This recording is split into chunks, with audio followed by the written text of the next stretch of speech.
हमने 5 साल पहले शुरुआत करी थी, तो हमें नहीं मालूम था कि चीज़ें इस लेवल तक पहुंच जाएंगी कि इतने सारे बच्चे बढ़ जाएंगे और हम यहाँ तक पहुंच पाएंगे। शुरुआत तो शीतल से हुई थी, लेकिन तो इतने सारे बच्चे हो चुके हैं अभी। ये सारे रेस्क्यूड थे और इनको जब बच्चे होते थे ये सारे मतलब कोई ये जितने भी थे लगभग ये छोटे छोटे थे। एक ये डॉज था तो ये मतलब हाँ इसकी उम्र ज़्यादा थी, लेकिन इसको भी बचाया था। लेकिन ज़्यादातर जो बच्चे थे वो बचपन से मिले थे। अब देखते देखते पहले हमने घर में रखा था, फिर यहाँ पर एक दूसरा घर बनाया इन बच्चों के लिए।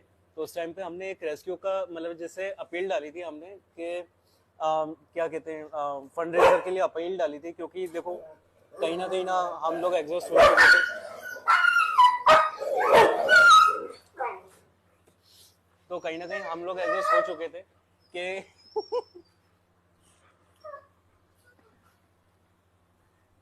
तो कहीं ना कहीं हम लोग एग्जॉस्ट हो चुके थे कि ये समझ लो कि मतलब कुछ था नहीं। तो हमने फंड रेजर का अपील डाला था जिसके अंदर हमारा 70 to 80 के रेज हो पाया था, और जबकि बनाने में जो खर्चा आया था 4 से 5 लाख का आया था।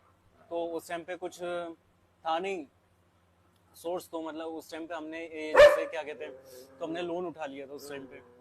तो अब जैसे तैसे करके बन तो गया था, छोटा छोटा जो भी था। ताजमहल हमारा तैयार हो चुका था, तो उसके बाद मैं यहाँ पे शिफ्ट किया। लेकिन कहीं ना कहीं अब इश्यूज ये आने लगे कि अब क्योंकि मैं इंडिविजुअली कर रहा हूँ मैं काम। अरे बात तो करनी